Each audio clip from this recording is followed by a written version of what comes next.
garde au cœur.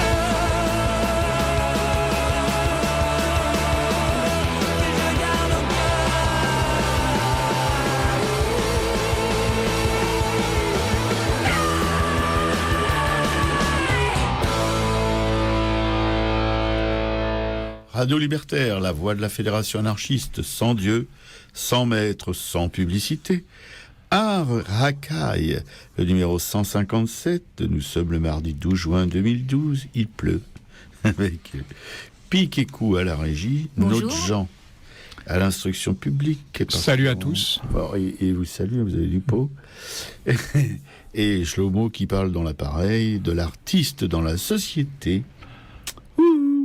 L'artiste en dehors de celle-ci, et l'artiste et l'engagement politique, l'artiste et la religion. Alors là, on fait pas on fait il y est.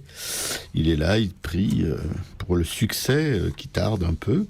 L'artiste et la science, bon, on passe. Et l'artiste et l'autorité, et en ces temps de misère électorale, on lui dira à l'autorité qui recouvre tout ça qu'on l'emmerde. Comme voilà. tous les mordis. Tous les mardis. Tous les mardis. Ce matin, notre 5e volet de érotique de l'art. Ça va chauffer. On en est déjà tout mouillé. Vous pouvez déjà allumer les ventilateurs. Hein, ça va. Oui, ça vous pouvez. Ça va être chaud bouillant. Pic et Coup, on commencera par Pic et Coup qui nous lira un extrait d'Histoire d'eau. Et puis on abordera des thèmes aussi érotiques que le martyr de Saint-Sébastien. Oui, non, il y en a qui vont être étonnés, mais vous allez voir que... Je l'ai moi-même été, mon Jean, à la lecture de tes papiers. Ouais, vous allez voir que la religion nous a fourni, la chrétienté en particulier, nous a fourni quelques thèmes très versés de ce côté-là. Ensuite, on parlera d'un autre thème, c'est Andromède, enchaîné. Enfin, il y a des tas de variantes. Hein. Oui, Roger ou Marcel, je ne sais plus, délivrant Angélique, ou encore l'ange et le dragon. Enfin bon, vous allez voir, tout ça, c'est un peu la même chose. Et puis, on finira par Suzanne et les vieillards. Un morceau de bravoure spécialement conçu pour notre Robert. Je suis persuadé qu'il va faire des étincelles. On parle bon, j'en ai déjà fait en regardant les images. Voilà.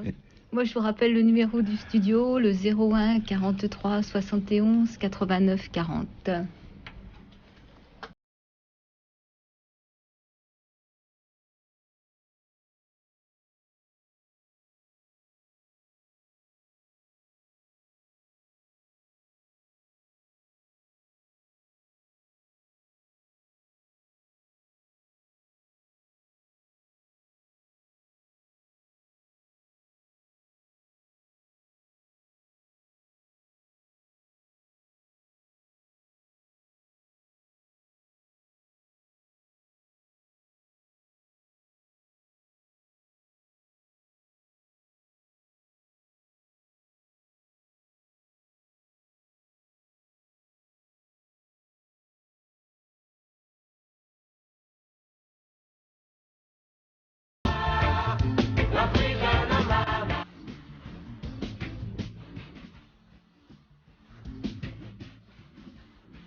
Alors c'était Tiken Ya Fakoli Y en a marre. Sur Radio Libertaire à Racaille, avec Piquécou à la régie, Jean à notre instruction à tous, artistique particulièrement. Il vous a fait un petit développé de ce qui allait se passer ce matin dans cette émission. Et pour la mini-tube de Luminance de Raymond Lascience, qui est à ma gauche, cette chanson sur l'Afrique en a marre, mais on pourrait reporter ça en moins dramatique peut-être, mais à notre situation à ce jour.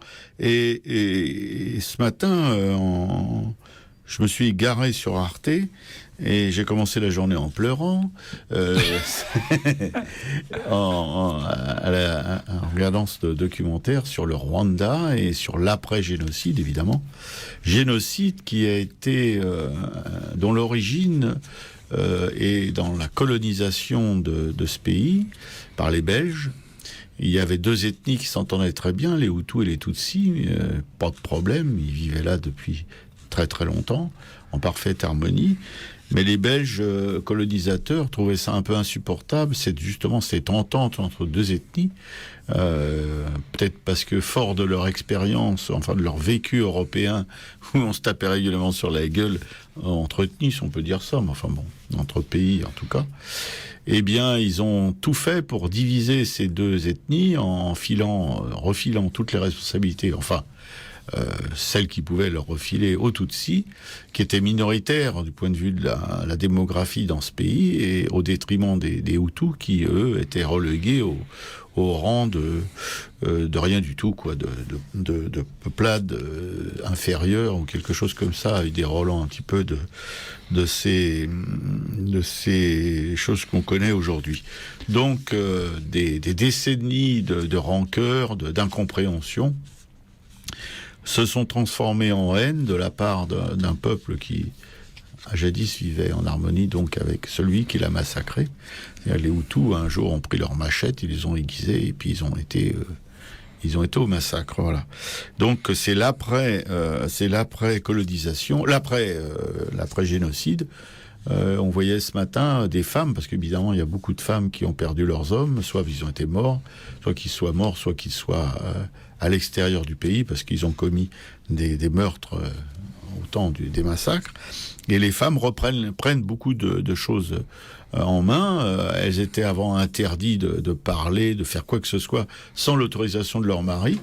Et là, elles ont conquis, du fait de l'absence justement des hommes, une totale liberté de décision, de prise d'initiative, etc. Et il y avait des coopératives agricoles, où sont majoritaires les femmes. Les hommes ne viennent travailler dans les champs que quand leur femme est malade et qu'elle peut pas assurer le boulot. Et ça se passe, c'est de l'autogestion en quelque sorte, puisque il y a des réunions périodiques de tous les coopérateurs où on élabore des projets, où on reçoit des doléances, où on vote pour tel ou tel projet, pour, contre, etc. Et les décisions sont prises et en respectant évidemment le mieux possible les vœux ou les revendications, les aspirations des coopérateurs. Bon, enfin, on va pas faire d'angélisme, il y a probablement des problèmes, mais en tout cas, ça fonctionne. Aussi, une chef d'entreprise, pareil, tous ces gens-là ont subi l'espèce d'holocauste, quoi. C'est soit côté assassin, soit côté victime, et ils retravaillent tous ensemble. Et il y avait l'exemple de deux chefs d'entreprise femmes, une qui avait monté un petit business concernant les fèves de café. Enfin, c'est pas des fèves, ils appellent ça des raisins ou je sais pas quoi, enfin des cerises. Voilà, les cerises. Le café, c'est les cerises. Voilà, et ça elle a quand même avec un chiffre d'affaires pour un petit pays comme ça de 100 millions de dollars par an, quoi, tu vois, pour une petite boîte. Et là aussi, où c'est un mélange de Tutsis et de Hutus, et tout le monde travaille, et ça file du boulot à je sais plus combien de personnes. Avec aussi, c'était curieux parce que, je sais pas si c'est dans celle-là ou d'une autre entreprise, Non, c'est dans celle-là. Et chaque année, on remet aux ouvriers, aux planteurs, parce que c'est les petits planteurs qui font partie de cet ensemble, qui fournissent cette entreprise qui fait sécher le café, eh bien, ceux qui ont amené les meilleures cerises, ils ont une récompense, je crois que c'est 1 500 €, un chèque, non, mais c'est dingo.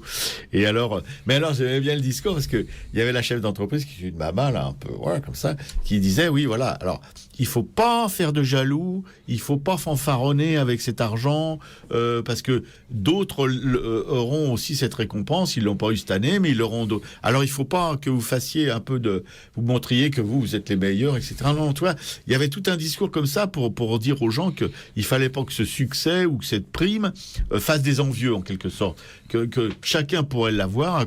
Bon, le seul critère, c'était de faire une bonne récolte, quoi. Voilà. Donc, ça a été mon entrée dans cette journée pluvieuse et qui m'a fait penser aussi, mais d'une certaine manière, comme je disais au début de ce petit baratin, un petit peu à ce qui se passe chez nous, où nos politiques aussi essayent de diviser de toutes les manières possibles. Et on a eu, avec le petit Badinguet, on a eu que le petit ventilateur Élisa, on a eu un aperçu de ce qui pouvait se produire en montant les communautés les unes contre les autres, etc. Et ça se termine parfois par des meurtres, justement. Enfin, c'est pas à l'échelle des Tutsis. Si, on l'a fait ça en 14-18 quand même. On a donné tout ça parce que les gens de pouvoir, pour pouvoir maintenir leurs prérogatives et pouvoir s'en mettre assouvir tout simplement leur soif de pouvoir. La meilleure, il y a cette petite phrase qu'on resservira encore éternellement, de diviser pour régner, et avec les conséquences atroces que ça peut parfois avoir. Voilà, mon Jean. Un beau morceau de bravoure, hein. La femme est l'avenir de l'homme. Ah oui, tout à fait. Ah non, mais bien sûr. Et puis alors, ces femmes le savent peut-être pas, mais elles sont très proches j'allais dire des utopies, des théories aussi libertaires. Hein, tout à fait. C'est rigolo. Absolument, oui. Et dans un pays où ces femmes n'ont aucune instruction, n'ont pas de base politique, elles sont pas. C'est quelque chose de tout à fait presque naturel.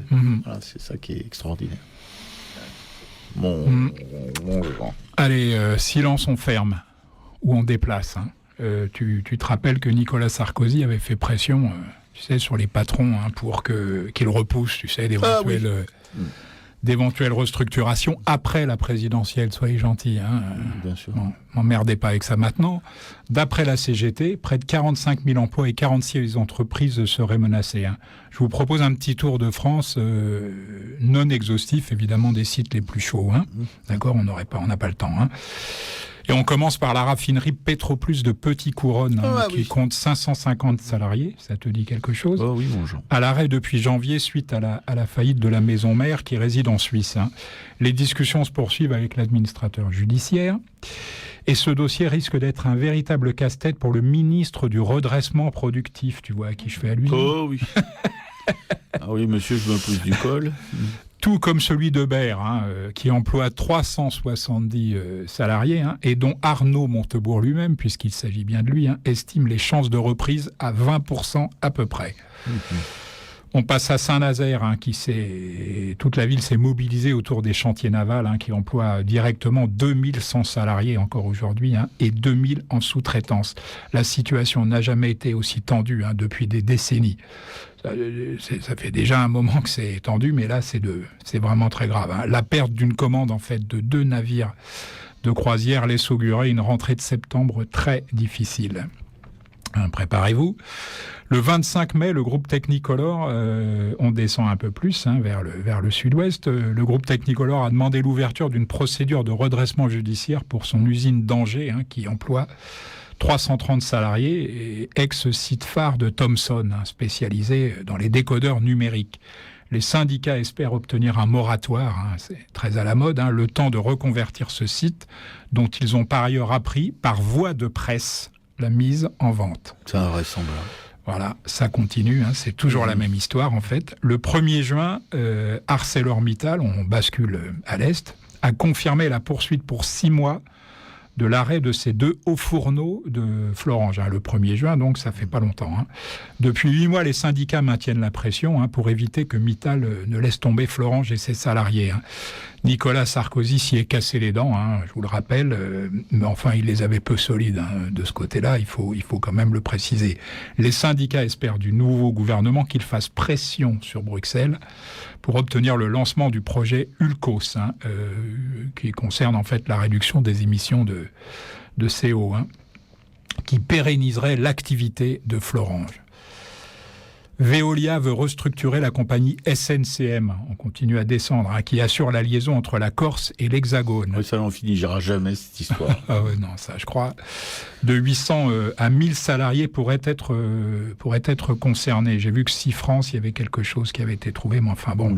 Là, de 800 à 1000 salariés pourraient être concernés. Un beau bras de fer à Marseille entre la direction et la CGT des marins, assez puissante, d'après ce que j'ai cru de comprendre.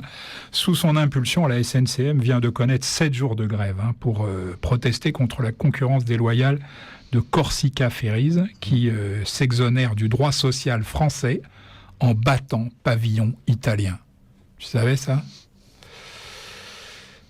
Les salariés d'Air France, est-ce que je vais aller au bout ? Oui, de toute façon, mais bon, les salariés d'Air France ne connaîtront l'ampleur du plan de restructuration qui les attend que dans la 2e quinzaine de juin. 5000 postes pourraient être supprimés, la moitié par non-remplacement des départs en retraite, le reste, ou le solde, vous appellerez ça comme vous voulez, par départ volontaire. On se demande ce que ça va être des départs volontaires, mais enfin bon, si les syndicats acceptent, et écoute-moi bien, si les syndicats acceptent une réduction des salaires et des congés, le patron de la compagnie, d'Air France, je ne vais même pas vous donner son nom, on s'en fout, un connard comme il y en a trop, s'est engagé à limiter l'impact sur l'emploi. Ça, ce sont ses propres termes. On rigole. Avec la fermeture du site Peugeot d'Aulnay, voilà, on finit par la région parisienne.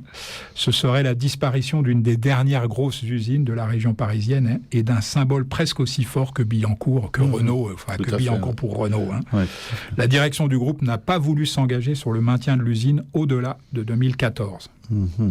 On a le site d'Aulnay, c'est incroyable. La coopérative Prestalis, qui distribue la plupart des quotidiens et magazines, est en quasi-dépôt de bilan.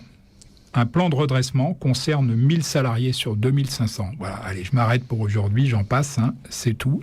À la semaine prochaine. Oui, mon Jean, ça n'en finit pas de se casser la gueule. Pressalis, le Monde Libertaire est distribué par eux et en même temps, ils essayent de se faire un maximum de thunes. Ce sont les successeurs des NMPP, qui étaient issus du Conseil national de la résistance. Encore un truc qui était foutu en l'air. Et puis pour Air France, tu as eu cette nouvelle là que le PDG, le Conseil national a voté une prime de 450 000 euros. Et le gouvernement s'oppose à cette prime de départ, tu vois. Alors je sais pas ce que ça deviendra. Est-ce que c'est un effet d'annonce ou est-ce que c'est... Voilà, les mecs, ils foutent les entreprises dans la merde, mais ils partent avec des primes invraisemblables. C'est hallucinant. Ouais, tout à fait. Et puis alors, il faut dire, évidemment, toutes ces fermetures de sites industriels pourraient être regardées d'un œil complaisant par des gens qui ont une sensibilité un peu écolo, tu vois, parce que sur ce plan-là, c'est pas forcément une catastrophe. Non. Mais ça en est une dans la mesure... D'abord, ça, c'est un autre débat, bien sûr, et ça en est une dans la mesure où ça ne change absolument pas nos habitudes de consommation. Tout à fait. C'est-à-dire que les choses qui étaient produites en France sont produites ailleurs, à bas coût, et puis c'est tout. C'est la seule différence. Absolument. Tu vois, voilà. Tout à fait. Merci, mon Jean.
c'était Loïc Lantoine à l'attaque. Sur Radio Libertaire, la plus rebelle des radios, qui a toujours le poing en l'air. Et pas que le poing d'ailleurs. À Racaille. Non, oui. Non, mais on est en même temps. Non, mais c'est l'approche d'Histoire d'eau, là. Oui, là, c'est ça, oui. À Racaille, la 157e. Je vous assure, ce matin, il fait 20 ans de moins. Je ne sais pas pourquoi. Avec notre Piquet-Cou qui est morte de rire dans la régie. On se demande pourquoi aussi, d'ailleurs. Et notre Jean, qui est à l'origine de tous ces fous rires. Et pour tout de suite, mon Jean, qu'est-ce qui se passe, dis-nous? C'est ça qui est bien avec Robert, tu vois. Il va nous faire tout à l'heure, mais ce sera en fin d'émission, Suzanne et les vieillards, mais je vous le dis tout de suite, c'est pas aux vieillards qui s'identifient. Histoire d'eau par Pauline Réage, un texte qui date de 1968. Tiens donc. Non, c'est une erreur. Pas du tout. Je me suis trompé. Ah bon? Et pas du tout 1968. Oui, je pense que c'est plutôt dans les années 50. Mais bon, j'ai dû... Oui, mais le bouquin, je peux dire que c'est... ça probablement parce que c'était aux éditions Jean-Jacques Pauvert et c'est dans les années 70. Ah bon, peut-être. Alors c'est peut-être pour ça que j'ai noté 1968, la date de sa publication. Bon, ça m'étonne un petit peu. Mais peut-être que l'origine, oui, c'est peut-être 50 et quelques. 1954. Ouais, 1954. Ouais. Mais c'était pas grand public. Le grand truc, c'était. Voilà, d'accord. Peut-être j'ai confondu la date d'édition et la date d'écriture. C'est pour séduire Jean Paulhan que. Jean Paulhan, qui, si mes souvenirs sont bons, était son patron à la NRF, mais à vérifier là aussi. Il était d'ailleurs nettement plus âgé qu'elle. En tout cas, c'est pour le séduire que Dominique Horry, on l'a pas su tout de suite, assez nettement plus tard, écrivit Histoire d'eau, qu'elle voyait, selon ses propres termes, comme une destruction dans la joie. Oui. Au-delà, mais ça c'est moi qui m'engage, au-delà d'un sadomasochisme subterfuge, je pèse mes mots, elle pose en fait la question du don passionné de soi. Son amant emmène un jour haut se promener dans un quartier où ils ne vont jamais, le parc Montsouris, le parc Monceau. À l'angle du parc, au coin d'une rue où il n'y a jamais de station de taxi, après qu'ils se sont promenés dans le parc et assis côte à côte au bord d'une pelouse, ils aperçoivent une voiture avec un compteur qui ressemble à un taxi. « Monte !» dit-il. Elle monte. Ce n'est pas loin du soir et c'est l'automne. Elle est vêtue comme elle l'est toujours, des souliers avec de hauts talons, un tailleur à jupe plissée, une blouse de soie et pas de chapeau, mais de grands gants qui montent sur les manches de son tailleur, et elle porte dans son sac de cuir ses papiers, sa poudre et son rouge. Le taxi part doucement, sans que l'homme ait dit un mot au chauffeur. Mais il ferme, à droite et à gauche, les volets à glissière sur les vitres et à l'arrière. Elle a retiré ses gants, pensant qu'il veut l'embrasser ou qu'elle le caresse. Mais il dit « Tu es embarrassée, donne ton sac ». Elle le donne, il le pose hors de portée d'elle et ajoute « Tu es aussi trop habillée. Défais tes jartelles, roule tes bas au-dessus de tes genoux, voici des jarretières ». Elle a un peu de peine, le taxi roule plus vite et elle a peur que le chauffeur ne se retourne. Enfin, les bas sont roulés et elle est gênée de sentir ses jambes nues et libres sous la soie de sa combinaison. Aussi, les jartelles défaites glissent. « Défais ta ceinture, dit-il, et ôte ton slip. » Cela, c'est facile, il suffit de passer les mains derrière les reins et de se soulever un peu. Il lui prend des mains la ceinture et le slip, ouvre le sac et les y enferme, puis dit « Il ne faut pas t'asseoir sur ta combinaison et ta jupe, il faut les relever et t'asseoir directement sur la banquette. » La banquette est en moleskine, glissante et froide. C'est saisissant de la sentir coller aux cuisses. Puis il lui dit « Remets tes gants maintenant. » Le taxi roule toujours et elle n'ose pas demander pourquoi René ne bouge pas et ne dit plus rien, ni quelle signification cela peut avoir pour lui, qu'elle soit immobile et muette, si dénudée, si offerte, si bien gantée, dans une voiture noire qui va, elle ne sait pas où. Il ne lui a rien ordonné, ni défendu. Mais elle n'ose ni croiser les jambes, ni serrer les genoux. Elle a ses deux mains gantées, appuyées de chaque côté d'elle, sur la banquette. « Voilà, dit-il tout à coup. Voilà, le taxi s'arrête dans une belle avenue, sous un arbre, ce sont des platanes, devant une sorte de petit hôtel qu'on devine entre cour et jardin, comme les petits hôtels du Faubourg Saint-Germain. Les réverbères sont un peu plus loin, il fait sombre encore dans la voiture, et dehors il pleut. Ne bouge pas, dit René. Ne bouge pas du tout. Il allonge la main vers le col de sa blouse, défait le nœud, puis les boutons. Elle penche un peu le buste et croit qu'il veut lui caresser les seins. Non, il tâtonne seulement pour saisir et trancher avec un petit canif les bretelles du soutien-gorge qu'il enlève. Elle a maintenant sous la blouse qu'il a refermée les seins libres et nus, et comme elle a nu et libre les reins et le ventre, de la taille aux genoux. « Écoute, dit-il, maintenant tu es prête. Je te laisse. Tu vas descendre et sonner à la porte. Tu suivras qui t'ouvrira, tu feras ce qu'on t'ordonnera. Et si tu n'entrais pas tout de suite, on viendrait te chercher, et si tu n'obéissais pas tout de suite, on te ferait obéir. Ton sac ? Non, tu n'as plus besoin de ton sac. Tu es seulement la fille que je fournis. Si, je serai là. Va. » Merci Piquet-Cou. Histoire d'eau est publié en livre de poche. Vous pouvez le commander auprès de la librairie Publico, 145 rue Amelot 75 011 Paris, métro Robert. Obercamp, fille du calvaire ou à public. Téléphone de Publico 01 48 05 34 08 et site internet après les W, librairie-publico.com.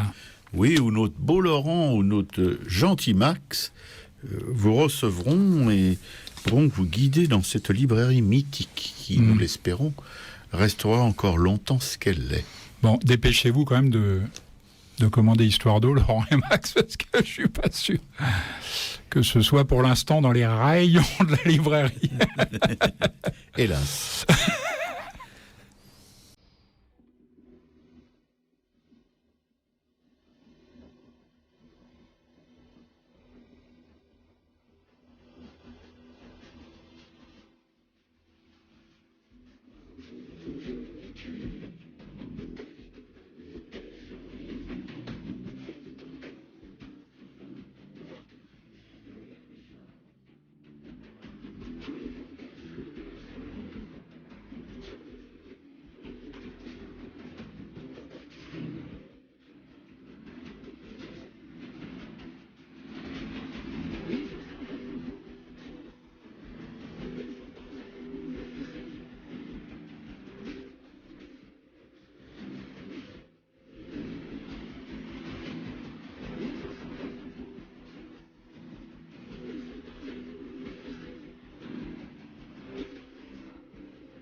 Catherine Lara s'offrir pour être belle. Sur Radio Libertaire, la voix de la Fédération anarchiste, toujours sans Dieu, sans maître et sans pub, avec Piquet-Cou, Jean à ma gauche. Et si je pouvais me permettre, chers camarades, vous dites dans votre avant-propos, au-delà d'un sadomasochisme subterfuge, elle pose la question du don passionné de soi, et tu évoques aussi comme une destruction dans la joie. Oui. La destruction dans la joie, Oui. c'est elle. Le don passionné de soi, c'est moi. D'accord. D'accord, hein, on n'a pas exactement la même vision de son travail. Mais enfin, moi, tu sais bien que je suis un optimiste incurable. Ouais. Non, bon. Parce que moi, je peux dire que quand je l'ai lu la première fois il y a quelques années, ça m'a un peu troublé. Et que là, j'ai essayé d'en relire des passages, justement, parce qu'on en avait parlé pour essayer de... et que j'étais incapable de le lire tellement ça me... Je sentais que vraiment que j'étais... que c'était ça faisait partie du passé, mais que ça n'avait plus aucun intérêt.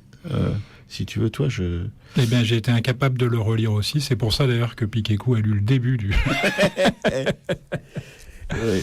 Mais non, ça me fait le même effet aujourd'hui. Voilà. Tout à fait. Il y a des choses comme ça qu'il est délicat de passer sous silence. Oui, bien sûr. Ouais. Catherine Lara, je l'aurais pas reconnue. Non, moi non plus. Elle a bien fait de pas arrêter la clope. Hein. Non. Hein et certains produits venus d'Écosse aussi. Oui. Je trouve que ça lui donne une espèce de... Elle va rejoindre, comment elle s'appelle la... Nicoletta. Non. Oui, enfin... Non, mais l'autre, là, tu sais, qui est le sosie de Colette, là. Brigitte Fontaine. Oui, Ah oui, Fontaine. d'accord. Ah oui. Non, mais je pensais plutôt que cette espèce de feulement, là, dans la voix... J'aime bien. C'était chouette. Voilà, puis maintenant je vais vous parler d'un thème érotique, le martyre de Saint-Sébastien. Alors j'en vois là autour de moi qui me jettent des regards, mais vraiment étonnés. Eh ben, Non, mais genre... vous allez comprendre que... Hein, oui, mais enfin, c'est érotique, plutôt... tendance tendance trash. Tendance giton. Non, si on prend, tu vois, les Saint-Sébastien, on remonte par exemple de la Renaissance au baroque, c'est ça le meilleur chemin, tu vois. On commence avec des martyrs vraiment tragiques. Mantegna, par exemple. Mantegna, qui est sans doute d'ailleurs le Saint-Sébastien le plus connu, mais pas mon préféré. Non, bien sûr. Tu vas comprendre pourquoi. Ah non, mon genre, je crois. Là, on part du tragique, et plus on remonte vers le baroque, plus ça se charge, le message, si tu veux, qui est un message en fait chrétien au départ, se charge d'ambiguïté. Oui, enfin, c'est gentiment dit, mais non, c'est ça. Franchement trouble. C'est ça. Et alors, avec le baroque, on retournera pas, parce que si tu veux, le baroque, c'est un peu une espèce de nouvelle relation esthétique au divin. Hein. Donc, mais on retournera quand même à une certaine forme de tragédie. Mais entre les deux, on va passer par des Saint-Sébastien qui sont vraiment pour le moins ambigus, tu vois. Et hors micro, tu évoquais Savonarole. Bah oui, à la mort de Savonarole, j'évoquais ce chroniqueur de la vie italienne qui disait on va pouvoir à nouveau se sodomiser à tour... non, j'allais dire à tour de bras, c'est pas exactement la bonne formule. Enfin voilà, mais on passe, si tu veux, de la tragédie à l'extase, comme nous l'avons déjà vu dans d'autres émissions. Oui, c'est vrai que à part Mantegna, on a vu quelques martyrs qui sont assez... Qui sont dans des poses pour le moins équivoques, on va dire. Donc, t'es pas loin d'être d'accord avec moi. Et à la fin de mon paplard, tu seras convaincu. Non, mais j'en fais le pari. Bon. Non, tu vois, on commence par les Saint-Sébastien, donc avec leur regard extatique, tu vois, qui lorgnent langoureusement le ciel, tu vois, de leurs gros yeux renversés. Imagine une sorte d'Enrico Macias, tu vois, qui aurait fait 3 mois de régime du camp, par exemple. Non, c'est une image, hein. Ah oui, c'est une image, mais on n'en est pas très loin, t'es d'accord avec moi ? Ça explique beaucoup de choses. Ensuite, il y a les Saint-Sébastien aux yeux fermés, carrément, qui se meurent dans les spasmes des flèches qui les ont transpercés. Un petit peu, tu te rappelles, à la façon de la Sainte Thérèse du Bernin, dont qu'on a déjà évoqué ici, hein. l'extase de la Sainte Thérèse. Dont il est impossible de savoir, en fait, de déterminer, tu vois, si la pointe d'acier va ou a déjà traversé son corps ou son cœur, hein, en tumulte tous les deux, mais ravis également. Hein, hein, on est bien d'accord. Oh, tout à fait. Et puis, il y a les Saint-Sébastien, et là je ne te cache pas que c'est ceux qui m'intéressent le plus. Hein. Il y a les Saint-Sébastien qui vous regardent bien en face, hein, ou de biais, ou même un peu de haut, tu vois, qui se moquent manifestement et superbement d'être là, hein, les deux mains ligotées à l'arbre du martyr, hein, et le flanc criblé de flèches. Ils s'offrent aux traits des bourreaux avec indifférence ou mieux avec morgue. Hein. Ils donnent à leurs persécuteurs ce qu'ils veulent, en fait, mais même encore plus, hein, toujours plus de suavité, hein, toujours plus de sensualité, toujours plus de chair, hein, toujours plus de nudité. Si, tout à fait. Toujours plus de féminité. Oui, ça peut paraître curieux, mais... Non, mais on voit que tu as vraiment... étudié la question. Toujours plus de virilité aussi. Oui, bonjour. Bon, c'est là qu'il y a une ambiguïté. Carrément lyrique.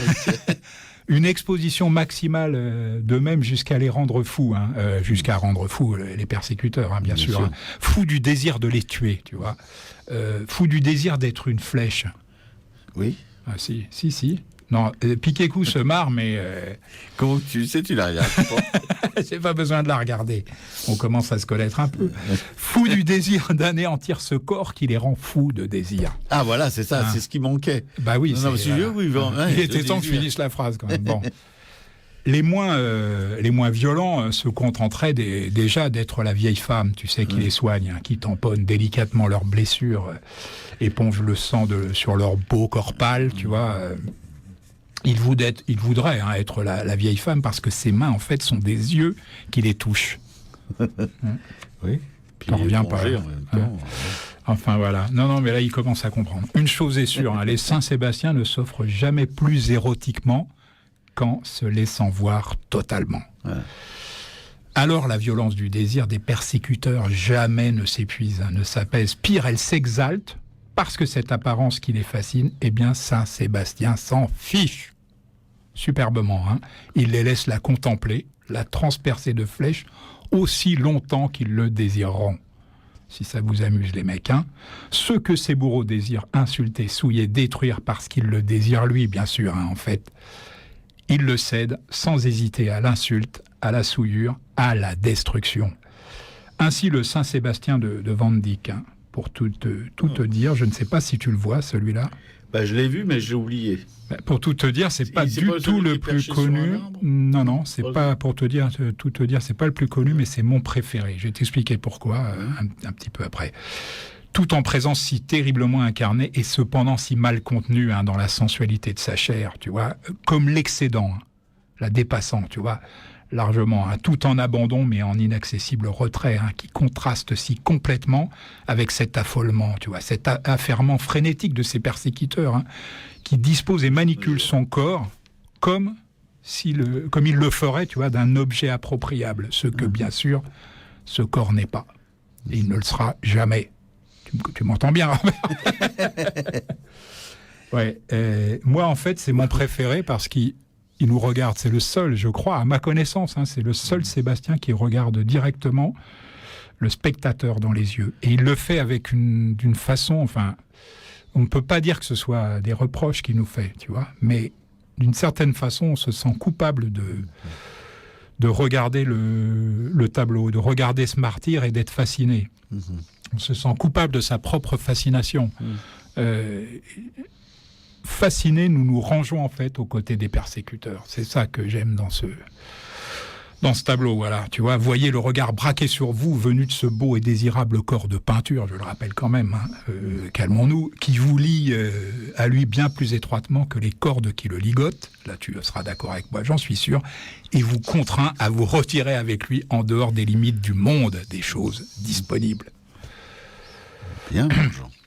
Ainsi aussi le Saint-Sébastien de Luca Giordano, j'avoue que j'ai un faible pour celui-là, hein, moins pour le saint lui-même, hein, d'ailleurs, que pour cette femme qui l'observe fascinée, hein, sur le côté, de tout près, tu vois, qui regarde, à moins qu'elle ne la hume, hein, carrément, hein, cette chair qui la bouleverse et qu'elle touche de ses yeux bien plus que ne le feront jamais ses mains tout à l'heure quand elles panseront les plaies sur le corps abandonné du martyr. Tant de corps sanctifiés dont la contemplation était pourtant censée garantir le spectateur dévot contre les pensées coupables que suscitent forcément à contrario les corps profanes des divines tentatrices plus ou moins dénudées de l'amour ou des représentations de l'amour païen. Et on en est bien content d'ailleurs. Oui, mon Jean. En ce qui me concerne, mais je n'ai aucun doute en ce qui te concerne toi, mes foins d'hypocrisie cléricale ou anticléricale, Robert. Oui, non, ça oui. À l'instant même où une peinture suscite le désir, elle revêt un caractère sacré. Ne me fais pas ces gros yeux. Je n'ai pas fini ma phrase. Dans la mesure où ce désir maintient justement la chair et le corps représentés hors de portée, empêche in fine toute mainmise, et donc j'en reviens à celui de Van Dyck, exalte leur séparation d'avec le monde courant. Il en reste pas en toi. Voilà, je mettrai un lien vers mon préféré, le Saint-Sébastien de Van Dyck, sur le blog de l'émission http://arracaille.blogspot.com. Ben, dis donc, mon Jean, alors c'est la première fois que je te vois dans une espèce de transe.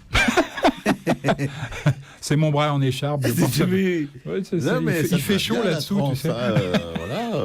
Il fait chaud là-dessous. Non, mais alors si après cet exercice brillant, vous ne ressentez pas une vraie curiosité pour ces œuvres, c'est que vraiment, c'est pas la peine de nous écouter. J'avais envie, si tu veux, que nos auditeurs ne regardent plus jamais un Saint-Sébastien comme ils le faisaient jusqu'à présent, d'un œil distrait, voire même méprisant. Oui, ou d'une fesse distraite, quoi. Un très beau texte, c'est très bien dit, bravo. C'est le théâtre français dans toute son splendeur, mon Jean.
C'était le martyr de Saint-Sébastien de Debussy.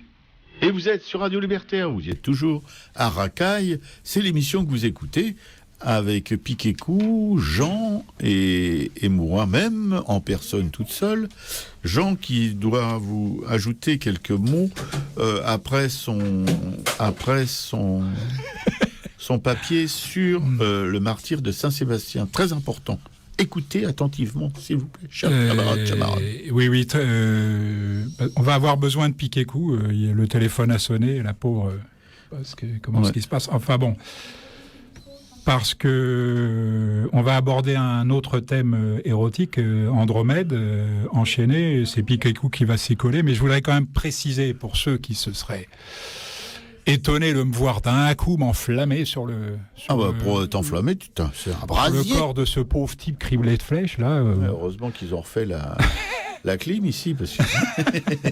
En fait, le premier martyr de Saint-Sébastien que j'ai vu, c'était au musée. J'étais encore un étudiant aux arts décoratifs de Strasbourg. C'était au musée des Offices de Florence et j'ai été bouleversé, non pas pour le thème qui pour moi était purement et simplement de l'idéologie chrétienne, tu vois, mais pour le travail de la chair, des peintres de la Renaissance. C'est la première fois que j'ai vu de près, en fait, ce travail, que j'ai vu jusqu'à y coller mon nez. J'ai été bouleversé par ce travail sur la chair, ce fameux sfumato dont Piquécou nous reparlera d'ailleurs plus loin. Ça, voilà.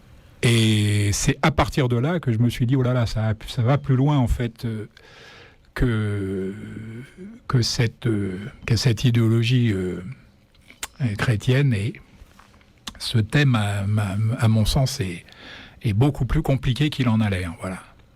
D'accord. C'est à partir de là que j'ai fouillé cette histoire des Saint-Sébastien. Voilà. Hein ? Non, mais bien sûr, non, mais c'est important parce que on peut s'étonner parfois pourquoi un intérêt si prononcé pour telle ou telle œuvre ou tel sujet, etc. Mais c'est pas forcément le sujet qui est le principal intérêt de l'œuvre, mais la manière dont il est traité. Ah oui, exactement. Ça peut être une porte d'entrée. Moi, ça a été ma porte, oui. Ah, d'accord. Absolument. Et puis si on me sort par la porte, je rentrerai par la fenêtre. Bon. Oh, on connaît la technique. Enfin voilà, on va aborder un autre thème érotique qui n'est d'ailleurs, comme vous allez le voir, pas si éloigné qu'il n'y paraît. Hein. C'est donc Andromède enchaîné et c'est Piquécou qui va nous en parler. S'il est un sujet iconographique qui a été particulièrement prisé par les peintres de la Renaissance jusqu'au XIXe siècle, c'est Andromède enchaîné et secouru par Persée, au point qu'on en trouve de multiples variantes, telles Roger délivrant Angélique ou encore Saint-Georges délivrant la princesse de Trébizonde. Chez Ingres, la posture de la jeune femme, sa nudité, ses yeux renversés, sa chevelure déployée, ses mains enchaînées, sont autant de détails explicables par la situation tragique et l'épouvante. Le traitement du nu stylisé par la ligne et la surface lisse oblitère le caractère organique et animal des signes sexuels que sont la vulve et la pilosité. Ensuite, très vite, le regard est mis en alerte par la forme phallique du rocher, par les serres griffus, par la tension extatique de l'hippogriffe, par la lance que le brave Roger ou Persée, appelez-le comme vous voulez, enfonce dans la gueule du monstre, par l'écume qui le submerge et vient mouiller la cuisse d'Angélique, écume dont on sait depuis la naissance de Vénus qu'elle est à la fois mousse marine et sperme d'Ouranos, émasculée en plein coït. Alors, Ingres peint-il seulement Roger délivrant Angélique ? Ou métaphorise-t-il sous la véhémence héroïque du geste chevaleresque, la fureur du désir qui s'empare de Roger ? Dans le poème de l'Arioste, en effet, le chevalier ne vint pas l'or que Marine grâce à sa lance, impuissante à percer la dure écaille, mais par l'éclat de son bouclier magique. Emportant Angélique sur son hippogriffe, il la mène au fond d'un bois. Mais empressé, plein du désir de posséder la belle, Roger s'empêtre alors dans son armure. Lorsque, grâce à un anneau magique, la mutine peu reconnaissante disparaît subitement, il reste insatisfait, tournant et cherchant comme un fou. Ce qui incline à confondre en un même trophée, au terme d'un combat mené sous l'aiguillon du désir, le monstre et la femme. Chasserio se concentre lui sur la beauté d'Andromède, car si une brise légère n'eût agité les cheveux de la jeune fille, et si une tiède rosée de larmes n'eût culé de ses yeux, Persée l'aurait prise pour une statue de marbre. s'il faut en croire Ovide dans ses métamorphoses, et il rejette à la périphérie du tableau, voire dans son hors-champ, la menace de la violence monstrueuse. Un voile bienvenu lui permet également, mais différemment d'Ingres, d'oblitérer la vulve et la pilosité de la belle. Le peintre hollandais Joachim Vedvel, lui, avec ce sens pervers du raffinement qui caractérisa le maniérisme nordique dans ses ultimes développements, montre Andromède, presque grandeur nature, enchaînée nue à son phallique rocher, et rejette dans un arrière-plan brumeux les architectures fantomatiques et les minuscules autres personnages de cette histoire. Le traitement pictural du nu idéalisé, avec sa morbidezza, cet effet de douceur, de moelleux, de suavité par lequel les Vénitiens rendaient la chair féminine, avec ce sfumato, ce flou particulièrement sensible au niveau du nombril, qui semble interdire à l'œil de faire le point, cohabite avec une touche minutieuse. Ainsi, sur un même axe horizontal, le peintre place le pubis voilé de la jeune femme et la tête du monstre. Suivant le rivage, l'œil passe de la longue fente d'un coquillage blanc à celle du coquillage sur lequel Andromède pose le pied. Sa couleur de chair rosée, associée à cette fente que bordent 2 renflements humides, ne laisse pas de doute sur le sens de la substitution, ni sur le rapprochement que fait la langue populaire entre la conque et le con. Merci Piquet-Cou. Ouais, voilà. Mal, intéressant.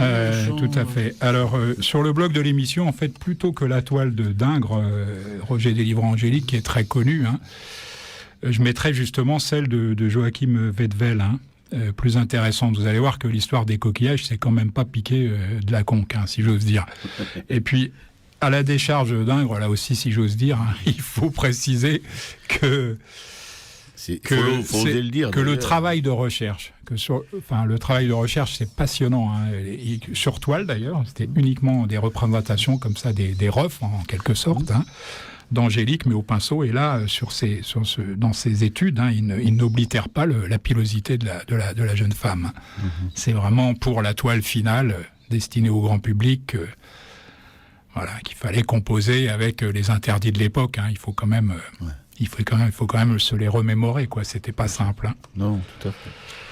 Voilà. Et que vous en a-t-il semblé, chers camarades, Piquet-Cou, de ce texte? Non. Votre timidité vous empêche de nous narrer vos émotions. Nous allons donc passer à la suite de l'émission, en regrettant, évidemment, cette non-intervention.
C'était Félix Leclerc, Écho.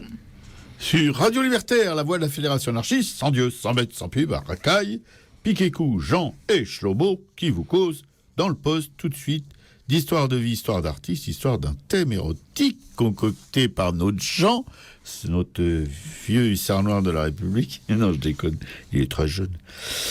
Voilà, sur Suzanne et les vieillards. Oui, qui trouve quelques échos dans les deux thèmes précédents. Hein. Wow. Mais on va en savoir plus avec Robert. Avec ce que je vais vous raconter tout de suite. Voilà, attendez-vous à un feu d'artifice. Nous avons vu tout à l'heure que le mythe d'Andromède avait inspiré quelques chefs-d'œuvre de la peinture profane. Mais il a aussi inspiré au Tintoret un chef-d'œuvre de l'iconographie chrétienne, même si celui-ci se limite volontairement pas au seul triomphe de la foi, Saint-Louis de Toulouse, Saint-Georges et la princesse. Son drapé mouillé, qui exhibe plus qu'il ne voile les parties les plus communément admises comme érotiques du corps féminin, ainsi que la cuirasse de l'amant transformée en miroir, suggère un réseau symbolique très éloigné du contexte religieux. Ouais, ils étaient forts pour jouer avec les codes, oui. Ah, ça, c'est sûr. Il fallait. Hein. Et encore, c'est encore plus violent que s'il l'avait fait vraiment naturellement.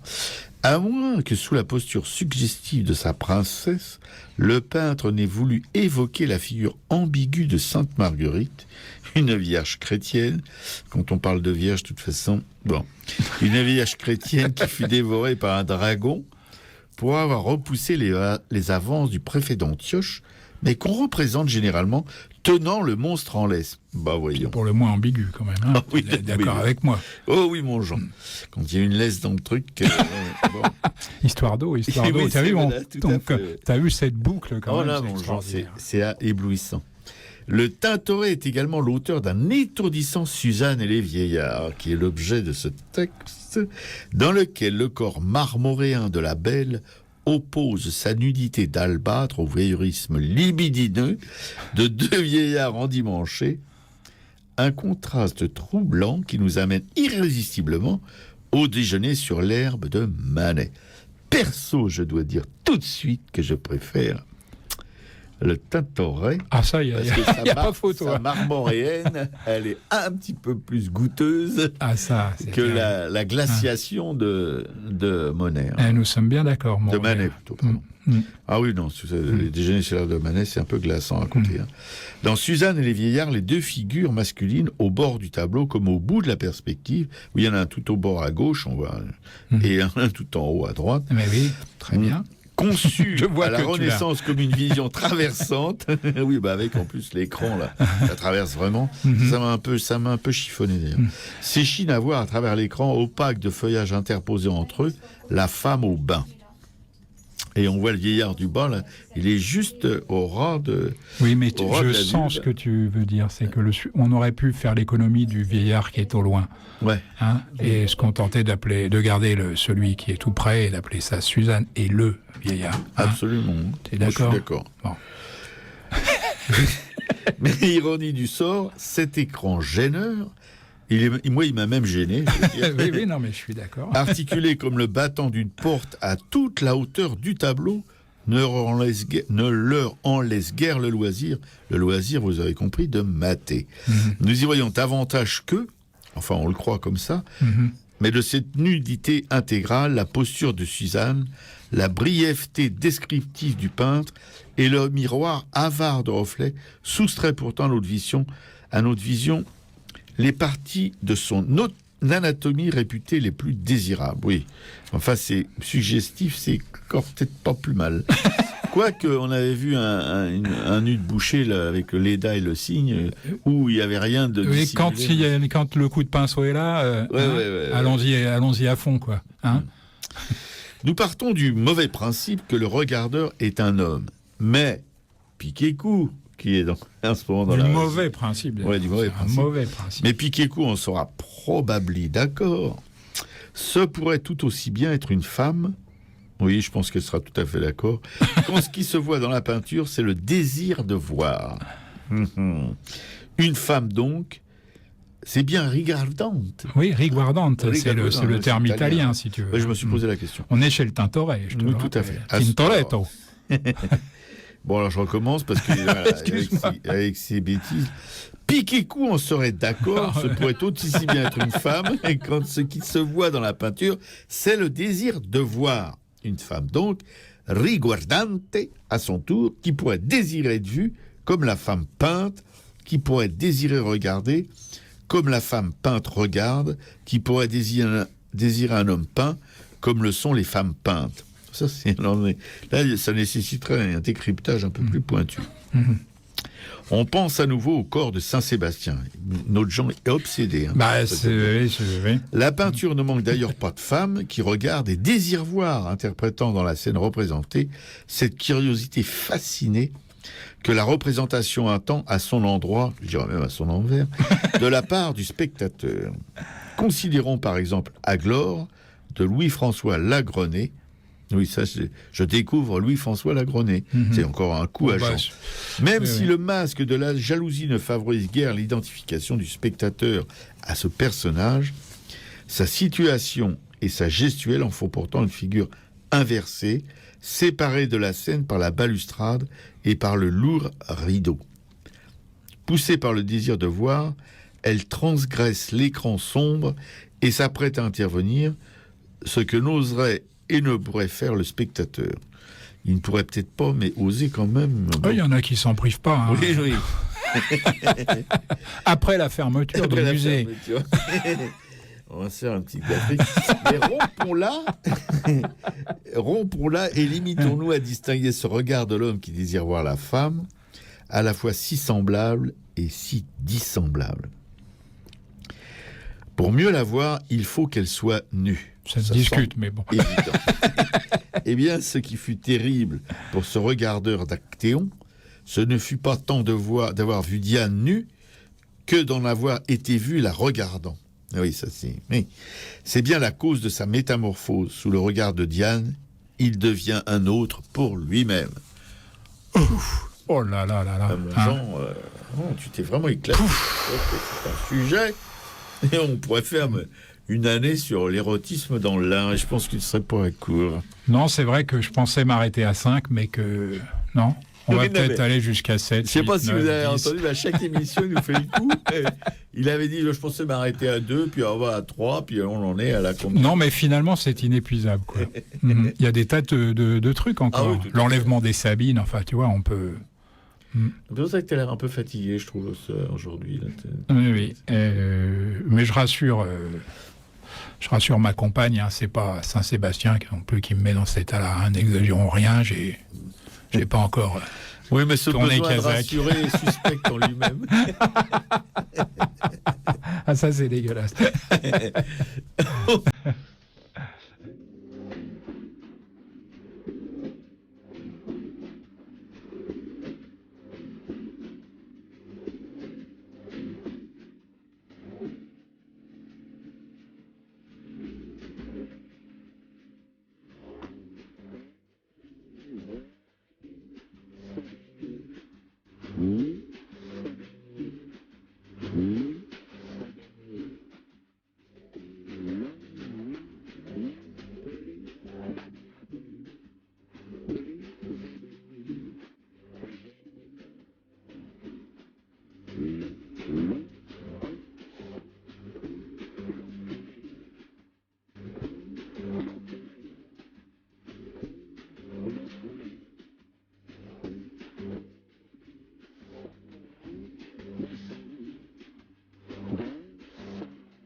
Jean Constantin, Bain, Amour, etc. Merci Pikeko pour cette programmation musicale, mon Jean. Bien, l'émission va bientôt se terminer. Ça passe si vite. En votre compagnie, chers camarades, on sent que vous nous écoutez avec une certaine passion. Et dont que Jean va entretenir, c'est en vous parlant des expos à ne pas manquer. Voilà, et on commence par une expo qui est quand même pas très éloignée du thème de notre émission d'aujourd'hui. C'est Rodin la chair, absolument. Le marbre. On en a parlé tout à l'heure, à propos du sfumato. C'est au musée Rodin, bien sûr, 79 rue de Varennes, dans le 7e arrondissement de Paris. Et c'est valable jusqu'au 3 mars 2013. Oh bah oui, il y a le temps. En fait, oui, mais en fait, c'est parce qu'il y a des travaux de rénovation, tu sais, dans l'hôtel Biron. Il n'y a plus que la salle d'exposition temporaire de la Chapelle qui accueille donc l'exposition Rodin, la chair, le marbre, pendant ses travaux. Voilà. Une cinquantaine de marbres et une dizaine de maquettes en terre cuite ou plâtre sont présentées, venant témoigner de l'importance de ce matériau et du traitement qui lui est réservé dans l'œuvre de Rodin. Si la critique moderne, tu me contrediras pas, a fait de Rodin un modeleur et un homme du plâtre, ses contemporains avaient vu en lui un dominateur de la pierre, devant lequel le marbre tremble. Je cite carrément un critique de l'époque. Contrairement à une idée reçue, les marbres de Rodin donnent vie et forme à l'âme moderne. Cette psyché disloquée, brutale et délicate, fougueuse hélas, négatrice et fervente. Non content de faire jouer son sens de la synthèse plastique, Rodin s'est animé à un matériau classique voué a priori à l'immobilité. La chair que les sculpteurs s'attachent à représenter depuis l'Antiquité devient avec lui plus vivante que jamais. Et puis Nicolas Poussin et Charles Lebrun, Histoire tissée, ça c'est à la Galerie des Gobelins, 42 avenue des Gobelins, dans le 13e arrondissement de Paris, et ça c'est valable jusqu'au 16 décembre 2012. Vous avez le temps pour ces deux expositions. La tenture de Moïse, réalisée par la manufacture des Gobelins d'après 8 cartons de Nicolas Poussin et 2 de Charles Lebrun, est intégralement représentée pour la première fois depuis qu'elle a été tissée, entre 1683 et 1685. La jeunesse des tableaux puis des tapisseries est documentée par le prêt d'œuvre autographe. Les 10 tapisseries qui constituent la tenture ont été nettoyées et restaurées par l'atelier de restauration du mobilier national. Des gens sérieux, Robert. Oui, ça, extrêmement qualifié. Un savoir extraordinaire comme il y en a dans peu de pays. Oui. Cocorico, un carton peint découvert dans les réserves, l'adoration du veau d'or, a lui aussi été restauré, je le précise au passage. Après avoir été présenté à la Villa Médicis à Rome, puis dans la galerie du musée des Beaux-Arts de Bordeaux, au printemps et à l'été 2011, l'exposition est montrée dans la galerie des Gobelins jusqu'au 16 décembre 2012, mais je l'ai déjà dit, la disposition architecturale du lieu, de longs murs qui créent l'effet d'une galerie, facilite un déploiement spectaculaire des pièces, ainsi que la comparaison entre les peintures et les créations textiles. Voilà. Eh ben mon Jean, je vais y aller. Parce que j'adore les Gobelins, et puis je pense que la tapisserie, c'est quand même quelque chose de magnifique. Surtout quand tu as deux artistes à la base des cartons que sont comme Poussin et Charles Lebrun. Bien sûr. Voilà, Poussin surtout, soyons clairs. Oui, tout à fait.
Gilbert Bécaud, mes mains. Cet outil incomparable de la création. Sur Radio Libertaire, la voix de la Fédération anarchiste qui va s'éteindre tout doucement, avec un rappel de nos œuvres, des œuvres de la Fédération anarchiste. Il y en a 3. La radio, que vous écoutez. La librairie Républico, dans laquelle vous allez acheter vos livres. Et le Monde Libertaire, que vous lisez évidemment chaque semaine. Alors, la radio, on vous en parle parce qu'on a besoin de vos thunes pour qu'elle continue à émettre d'une manière correcte. C'est dit un peu brutalement, mais bon, on va pas non plus à chaque fois faire dans le sirupeux. Donc, et vous pouvez nous aider comment ? En tout cas, aider la radio, parce que nous, ça nous aide pas vraiment, ça facilite seulement le dialogue. En achetant une carte d'auditeur à la librairie Républico pour 20 €, qui vous sera remise par Max ou Laurent, nos valeureux permanents de la librairie. Si vous y passez, et on vous le conseille, parce que récemment, tiens, on a refait la clim des studios où on étouffait l'été, où on se gelait le cul l'hiver. Maintenant, ça y est, ça va être bien, on espère en tout cas, et c'est fait grâce, évidemment, vous y participez. D'une certaine manière, voilà. Alors, mais plus sérieusement, vous participez surtout à la maintenance de l'outil. L'outil, ce sont une table de mixage, un ordinateur, etc., des choses, un studio d'enregistrement, avec du matériel qui coûte de la thune, et surtout l'entretien de ce matériel coûte de la thune. Voilà. Alors donc, on vous dit un grand merci, on fait des grosses bises partout, en prévision de vos dons qui vont affluer à la librairie Républico, 145 rue Amelot, librairie où vous pouvez trouver tous les livres que vous voulez. S'ils ne sont pas dans la librairie, vous pouvez les commander. Comme vous le rappelle Jean chaque mardi à propos des bouquins dont il vous parle. La librairie Républico, 145 rue Amelot à Paris, donc on rappelle le métro, Oberkampf, Fille du Calvaire aux Républiques, où il y a aussi un dépôt de presse du Monde Libertaire, mais ça je vous en parlerai tout à l'heure. Là, vous allez retirer votre petite carte pour 20 € et vous pouvez, il y a des livres militants, une presse militante, des CD militants, des DVD militants, des t-shirts militants, des sweats militants, des pins militants, des fly militants. Tout est consacré au militantisme des anarchistes ou de leurs sympathisants. Donc c'est un lieu, comme je le répète, et je pèse mes mots, un lieu mythique. Oui. Jean me regarde d'un air dubitatif, mais bon, c'est un lieu mythique. Piquécou n'écoute même pas, elle fait autre chose. Ça fait rien, je me sens un peu seul, mais tant pis. Voilà, c'est le travail du cowboy solitaire.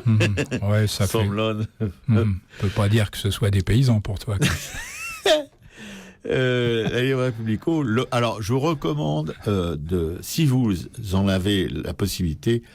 De babiller, non, je déconne, de parler avec Laurent ou Max, les permanents, qui peuvent évidemment vous aider, vous conduire, pour un peu par la main, pour vous emmener vers des eaux brillantes et des soirs crépuscules chantants de l'anarchie. Voilà. Et c'est parce que vraiment, eux, ils sont compétents. C'est des vrais militants de base. En plus, on a la chance qu'ils soient permanents dans cette librairie, qui est un boulot considérable, mine de rien. Surtout en ces temps difficiles, où toutes les petites structures associatives sont malmenées par le système qui favorise plutôt, vous le savez, les gros machins.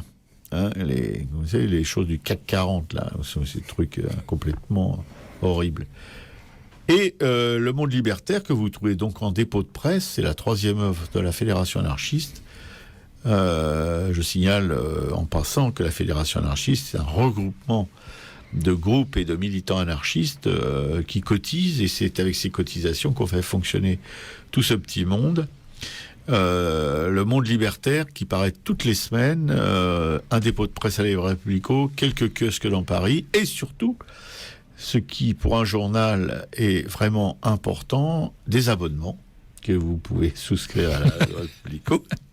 Il y a même aussi des gens qui de temps en temps envoient un peu de thunes. On connaît un gros contributeur qui a donné une fois 1 000 €. C'est fou, hein, et on croit savoir qui c'est, mais on ne vous en dira pas plus parce qu'on ne veut pas le gêner non plus. Voilà, donc c'est quand même, oui, je crois que c'était la plus grosse participation de ces derniers temps. Le Monde libertaire, gratuit aussi, il y a un supplément gratuit qui paraît un quinzomadaire, comme ils disent, ou un bimensuel. C'est plutôt bimensuel, ça fait moins dromadaire. Quinzomadaire, c'est pas Oui, très quinzomadaire, c'est pas un peu con. Mm. Un bimensuel que vous pouvez trouver soit aussi à la librairie Publico, évidemment, mais c'est déposé un peu partout, dans des lieux de rencontre, etc. Et quelques militants qui le distribuent aussi dans les transports en commun, particulièrement dans le métro, entre Nation et Philippe Auguste, avec changement, entre Nation et Philippe Auguste, un va-et-vient comme ça, des fois jusqu'à Ménilmontant, des fois jusqu'à Belleville, des fois jusqu'à, voilà, tous les mardis matins, mais maintenant en bimensuel, parce qu'avant c'était c'était hebdomadaire. Voilà, j'ai fini mon petit baratin. Excusez-moi, parfois je dérape un peu. C'était donc Radio Libertaire, la voix de la Fédération anarchiste, toujours sans Dieu, sans mètres, sans pub, à Racaille, la 157e, avec Piquet-Co à la régie, notre Jean. Tous les mardis matins, il observe avec des yeux d'enfant, c'est ça qui le rend irrésistible en fait, sa propre métamorphose en promoteur des bonnes œuvres de la Fédération. Voilà. Il n'en revient pas lui-même. Et c'est grâce à ça qu'il ne s'en lassera jamais. Parce que faut voir comment Jean me regarde quand je suis en train de débiter mon truc. Non, moi je pourrais plus m'en passer, mais bon, il a des plaisirs simples, c'est à la fois tragique, quoi. Et mon Jean, je rappelle aussi aux auditeurs, parce qu'il faut les tenir au courant, se remet très lentement de sa luxation de l'épaule, parce qu'il ne respecte absolument pas les prescriptions médicales. Je le dis à tout le monde pour qu'il sache pourquoi ça traîne. Voilà. Salut à tous. Au revoir. Là, je cafte.